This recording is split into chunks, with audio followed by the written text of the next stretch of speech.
Hello traders. Today I will talk about a very interesting and effective strategy, which is based on the mutual performance of three indicators at once.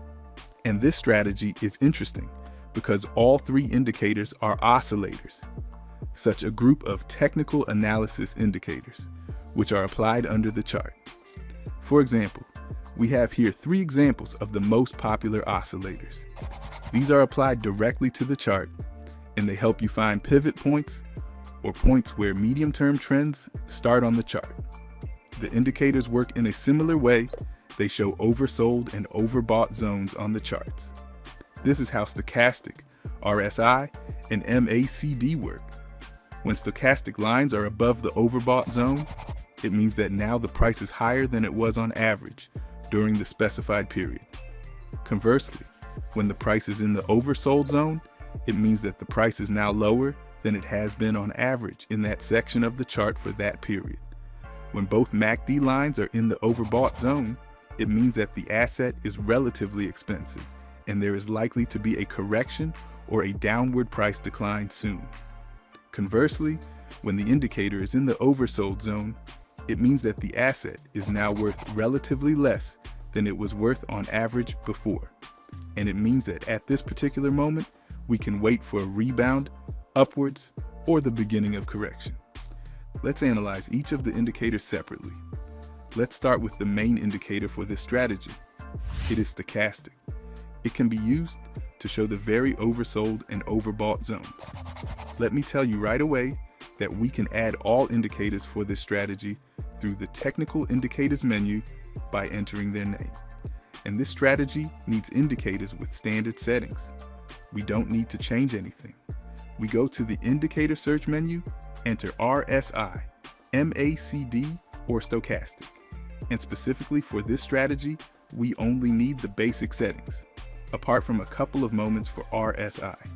So, the main signal for the strategy will be the standard oversold and bought.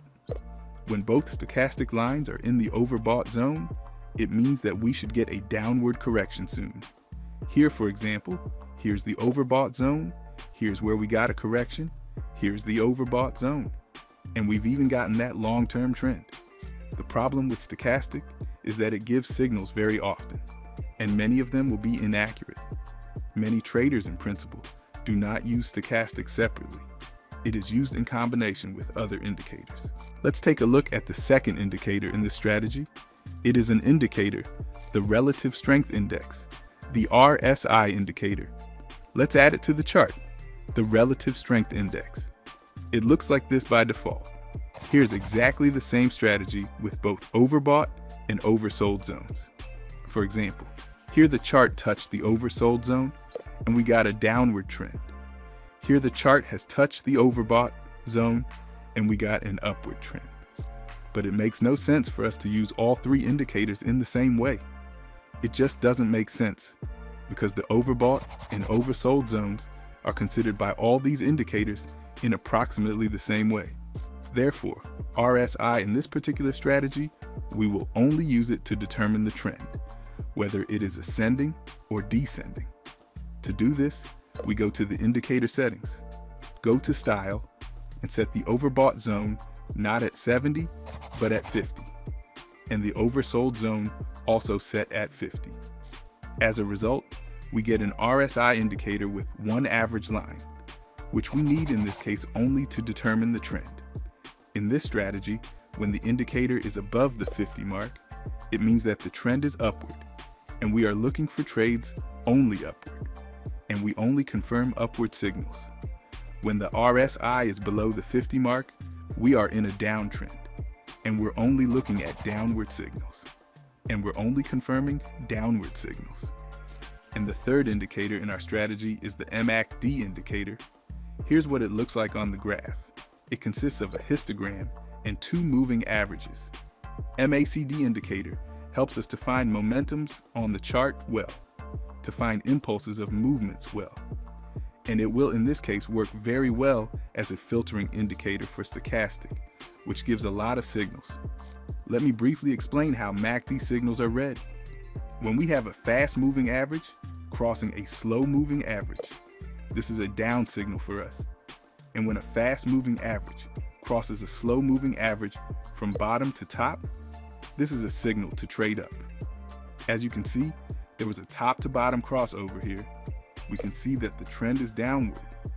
Here we see a signal for an up trade because the crossover is from bottom to top, and we get an up signal.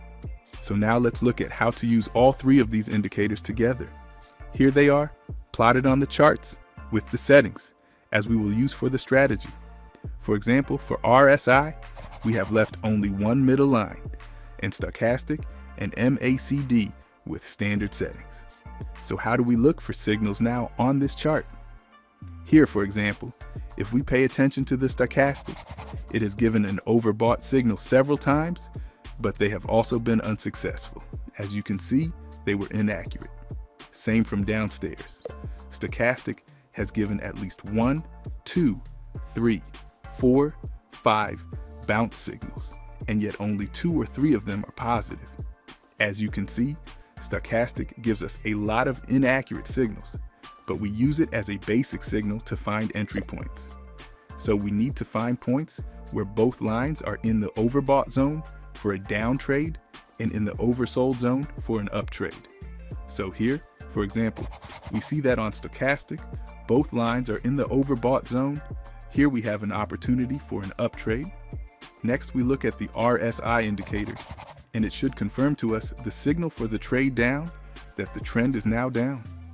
RSI should be below the 50 line, but RSI does not confirm the signal on this particular section. RSI crosses the line 50 only at this moment.